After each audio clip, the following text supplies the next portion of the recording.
बार बार रघुवीर संभारी, और तर क्यों पवन तनय बल भारी।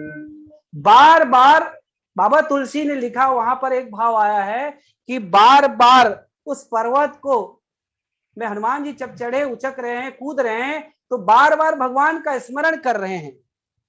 पर दूसरे दृष्टिकोण से यदि मैंने सोचा तो पाया कि लगता है हनुमान जी जब उस पर्वत पर चढ़े और इधर उधर देखकर सीनाद करने लगे, तो मेरे सरकार भगवान राम, हनुमान जी के आराध्य भगवान राम ने उस पर्वत को बार बार संभालने का प्रयास किया, बार बार संभालने का प्रयास किया। और जब हनुमान जी शिखर पर चढ़कर कूदने लगे, भगवान देखा कि अब कार्य का पूर्णता होने वाला है, तब भगवान छोड़े और पर्वत जो है पाताल को चला गया। एक भाव ये भी हो सकता है, मैं अपने दृष्टिकोण से कह रहा हूं, क्योंकि रामचरितमानस की प्रत्येक पंक्ति सिद्धांत और सूत्र पर आधारित, और उस सिद्धांत और सूत्र को हम अपने अपने मन से व्याख्या करते रहते हैं। तो मेरी जो मति अल्पमति, मैंने यही कहा कि शायद हनुमान जी जिस पर्वत पर चढ़े हैं, जिस शिखर पर चढ़कर इधर उधर चल रहे थे, वो हनुमान जी के विराट स्वरूप रूप में कहीं वो टूट ना जाए, कार्य होने से पहले खिसक न जाए। अरे भाई, हम कहीं पर छलांग लगाएं तो जिससे चढ़कर छलांग लगाते हैं, छलांग लगाने से पहले ही कहीं वो टूट कर बिखर जाए तो हम छलांग तो लगा ही नहीं पाएंगे। शायद भगवान ने छलांग लगाने तक उस पर्वत को बार बार रघुवीर संभारी। यदि इस अर्थ में मैं लूं तो यही कह सकता हूं कि बार बार रघुवीर अर्थात भगवान राम ने उस पर्वत को संभाल करके रखा, और जब पवन तनय हनुमान ने तरके पवन तनय बल भारी, पूरे बल के साथ जब जोर लगाया, तब जय गिरि चरण देई हनुमंता, और चले सुगा पाताल तुरंता। अंतिम समय में जब हनुमान उछाल मारे, वो भगवान ने अपना सहारा छोड़ा और पर्वत पाताल को चला गया। एक भाव ऐसा भी हम ले सकते हैं। कुल मिलाकर इस पंक्ति का यदि लीला की दृष्टिकोण से मैं दूं तो पूरा भाव यही कहता है कि हनुमान जी का बल, उनका शौर्य, उनका तेज, उनके सामने ये पर्वत चकनाचूर हो गया और पाताल को चला गया। पर बाबा तुलसी ने पूछा, पर यह पर्वत जो है यही भांति चले हो हनुमंता, जैसे ही पर्वत चला है चले सुगा पाताल तुरंता, ये पाताल ही क्यों चला जाए? आइए इसका आध्यात्मिक भाव भी रखने का मेरा प्रयास है कि वास्तव में आध्यात्म रूप में यदि सूत्र और सिद्धांत के रूप में देखें तो बाबा तुलसी ने इसमें आध्यात्म का क्या दर्शन कराया?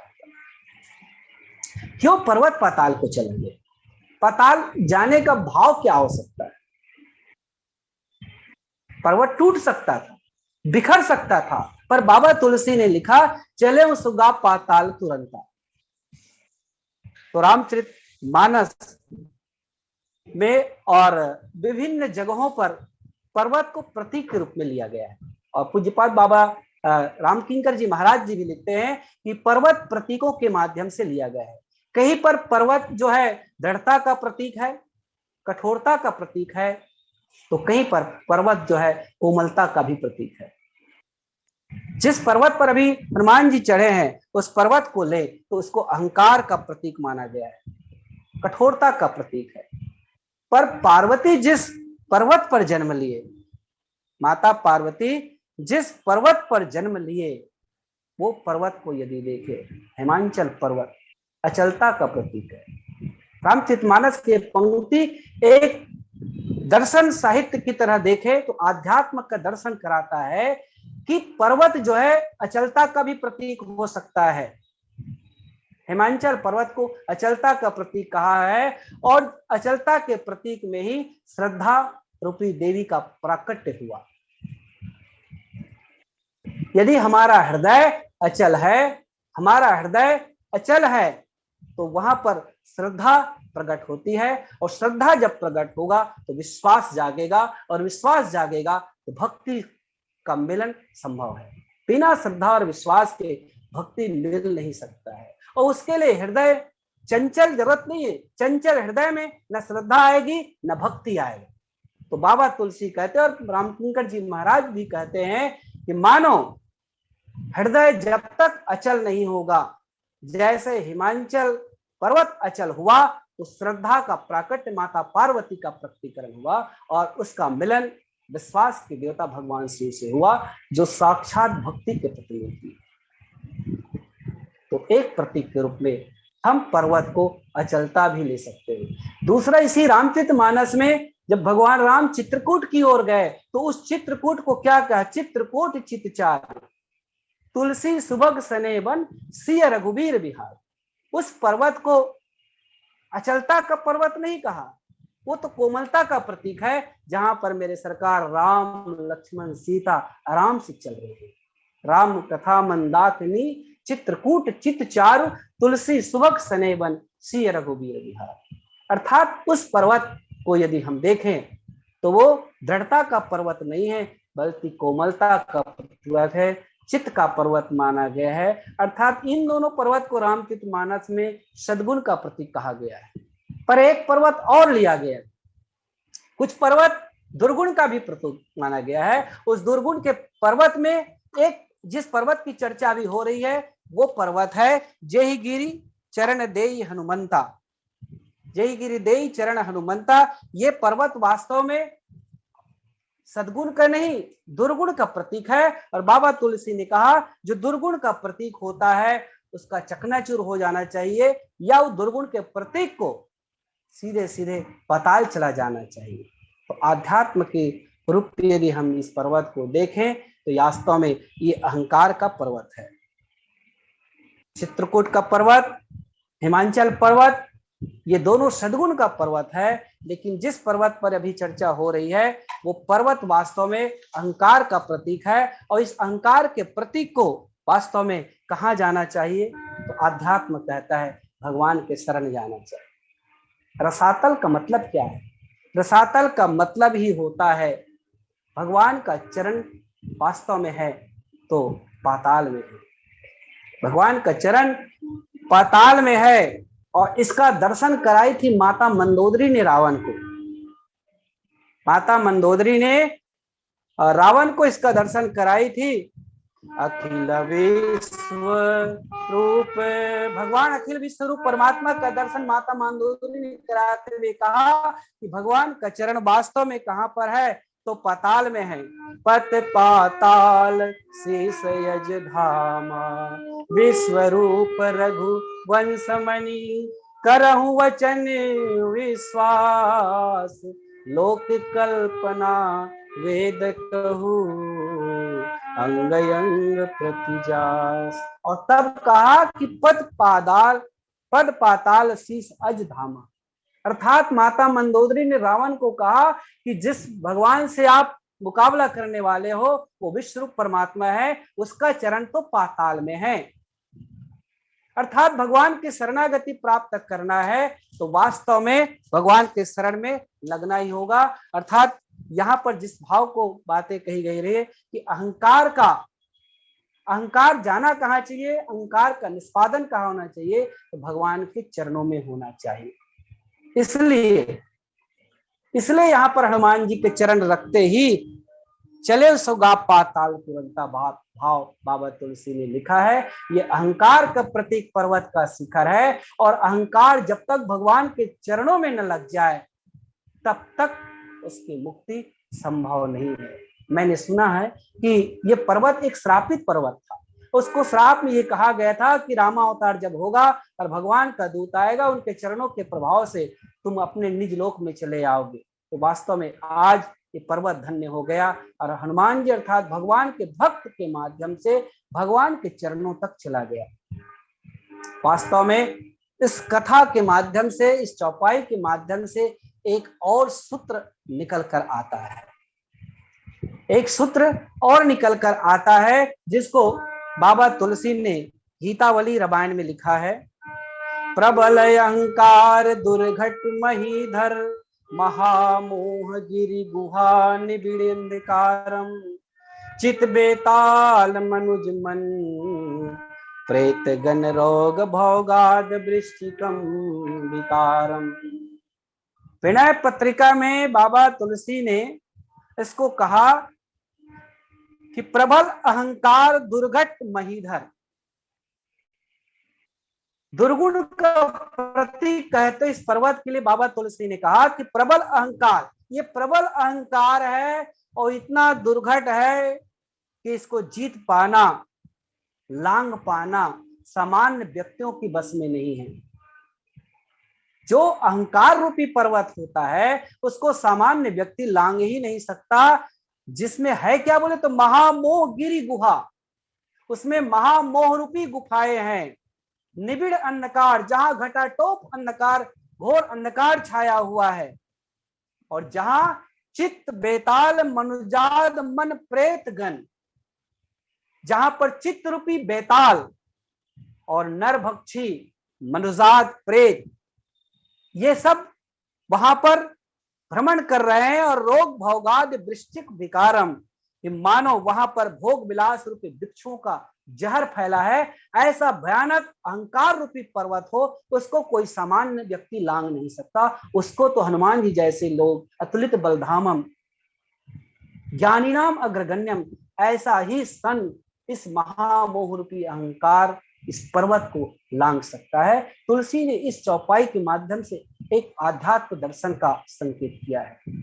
अर्थात यदि हमारे अंदर अहंकार है, मैं पहले कहा कि लीला की दृष्टिकोण से हनुमान जी के पैरों से वो अहंकार रूपी पर्वत पाताल को चला गया, अर्थात भगवान की शरणागति को प्राप्त हो गया। लेकिन आध्यात्म के रूप दृष्टिकोण से देखें तो यह पर्वत अहंकार का प्रतीक है। जब तक हमारे जीवन, आपके जीवन में अहंकार है, हम इस पर्वत को लांग ही नहीं सकते। तो करना क्या चाहिए, तो कहे उस अहंकार को भगवान के चरणों में लगा दीजिए। हमारी अहंकार व्यक्ति को कर्तृत्व अभिमान जिसको कहते हैं, कर्तृत्व रहित अभिमान होनी चाहिए, जैसे हनुमान जी में है। और इस दुर्घट पर्वत को हनुमान जी ने मानो पूरा अहंकार हटाया है, और अहंकार रहित होकर के जैसे उस शिखर से आगे प्रवृत्ति की नगरी, मोह की नगरी लंका को प्रस्थान किया है, ऐसे जीव के लिए भाव आया है कि जीव भी इस अहंकार रूपी पर्वत को जब तक भगवान के चरणों में न बांध दे अपनी ममता, अपने मोह को, क्योंकि विभीषण शरणागति में भी आया है। विभीषण जब तक उससे जुड़ा रहा, उस अहंकार में जुड़ा रहा, उस अहंकार के परिवार से जुड़ा रहा, भगवान के शरणागति को प्राप्त नहीं हुए। लेकिन जब सबको उन्होंने भगवान के चरणों में लगा दिया, सबके ममता ताग बटोरी, मम पद मन ही बांध बरडोरी, भगवान राम स्वयं ने कहा, तो भगवान के शरणागति अर्थात उनकी चरण मिल गए।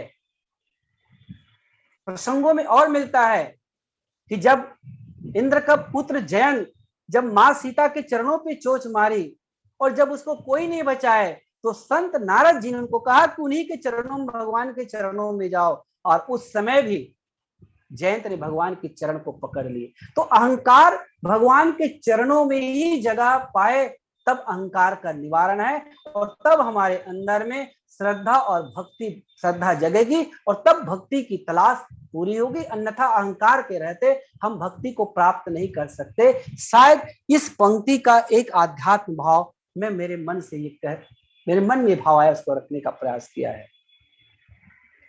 और इसका प्रमाण इसका प्रमाण भी दिखाया गया है कि श्री राम ने हनुमान जी को पूछा, हनुमान यदि अहंकार है, यदि कह भी दे तो उसका प्रमाण क्या दिखता है? कि भगवान राम ने अंजनी से पूछा, अंजने तुमने इस दुर्जय लंका को जलाया, इस पर्वत शिखर से कूद करके इस दुर्गम समुद्र को पार किया, ये कैसे किए? अशोक वाटिका जलाए, लंका को जलाए, ये सब कार्य आपने किया कैसे? तो उत्तर उसने भगवान राम ने पूछा, कहु कपि रावण पालत लंका, कही विधि दहेउ दुर्गयति बंका, कहु कपि रावण पालित लंका। भगवान राम ने हनुमान जी से कहा है, हनुमान है अंजने सुनाओ तो वो रावण के से पालित, रावण के आश्रय में रहने वाले वो लंका की विधि दहो, कैसे आपने दहा, दुर्ग अति बंका। तो भगवान हनुमान ने कहा, मेरे सरकार मैं आपसे क्या कहूं? वो कहते हैं, नाधि सिंधु हा तक पुरजारा, नाधि सिंधु हा तक पुरजारा, निश्चर गण विधि विपिन उजारा, सो सब तव। वहां कहते प्रभु मैंने सिंधु को भी लांघा, हाटकपुर जारा, उस लंका नगरी को जलाया, निश्चरों को भी मारा, अशोक वाटिका उजाड़ा, सो सब तव प्रताप रघुराई। प्रभु इसमें मेरी कोई बड़ाई नहीं, जिस पर्वत शिखर पर चढ़ने से वो पाताल में चला गया, जिस समुद्र को मैं पार करके चला गया, जहां की अशोक वाटिका मैंने जलाए, उनके पुत्र को मारा, लंका को जलाया, ये सब सो प्रताप, सो सब तो प्रताप रघुराई, नाथन कछु मोरी प्रभुताई। हे प्रभु इसमें मेरी कोई बड़ाई नहीं है। तो इस सूत्र को लिया जाए तो हनुमान जी के जीवन में कहीं पर अहंकार दिखता नहीं, लेस मात्र भी नहीं है। अर्थात जो कुछ भी हुआ यहाँ पर वो पूरा पूरा श्रेय भगवान राम को जाता है। यदि इस भाव से भी हम देखें तो निसंदेह वो जो पर्वत जहां पर अडिग खड़ा है, हनुमान जी के चरणों से जो पाताल को चला गया है, अभी तक केवल और केवल भगवान के सहारे टिका था। नहीं तो रामचरितमानस से बहुत जगह बात आया है, एक सो परमात्मा भवानी सो अज प्रेम भगति बस। इस भाव को यदि ले, और यहाँ पर भी आया, जय गिरि चरण दे हनुमंता चले सुगा पाताल तुरंता, अर्थात भगवान के ही धाम की ओर वो पर्वत चला गया। इसमें हनुमान जी की कोई बड़ाई नहीं।